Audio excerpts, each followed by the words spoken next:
When you're buying land, can you ever have too much water? If you want to build a home on that land, the answer is yes, you can have too much water. Let me just give you an example here.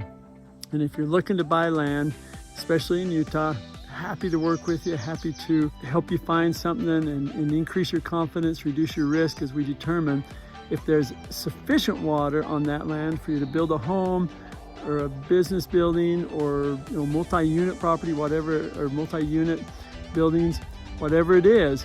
But in some cases, you can have too much water. So I'm on this property. It's in the Wasatch Back, has 56 acres, and on the property are a bunch of springs.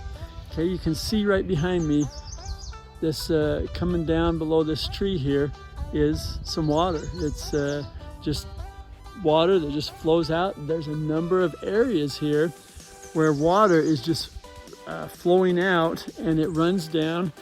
You can see right behind me here, it opens up down here once you get out of these trees, and it's really cool, these trees here.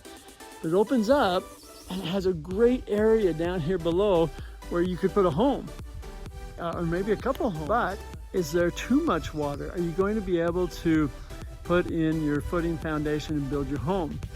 Before that though, are you going to be able to have a wastewater system?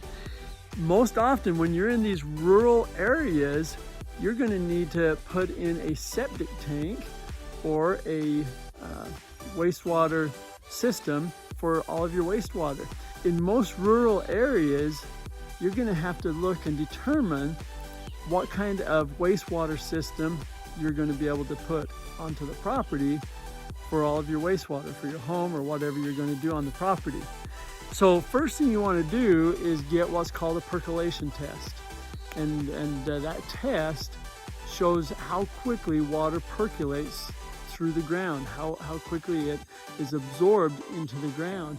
And based on that information, you can get with an engineer who can do a design for a septic system, a septic tank, normal septic tank and drain field.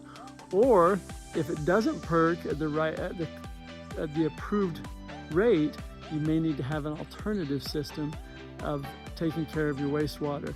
So a percolation test is critical. If you're looking at purchasing land, during your due diligence at least, if it doesn't already have, the seller hasn't already obtained a percolation test for the property, it's worth typically maybe $1,400 to $1,700 to get that test and determine that you're going to be able to put a wastewater system for the home or the building, whatever it is you want to build on that property. And if you can't, much better to have spent $1,500 approximately than some cases millions of dollars. So if you're looking at property and wondering about the water situation, is there water to be able to have a culinary hookup? Also make sure you include, is there too much water, and will I have a problem doing a wastewater septic system or alternative system? If you have a question, get a hold of me. Happy to help you however I can and increase your confidence and reduce your risk in finding a property to purchase. And if you're looking to sell, depending on the property, it is almost always worth the money to do a percolation test and be able to have that, and what comes from the health department, a feasibility letter, once you have that, to be able to sell with your property. It typically will add value sufficient for the cost of that. Either way, they'll get a hold of me. Happy to talk to you about the market on either side, selling or buying. Take care.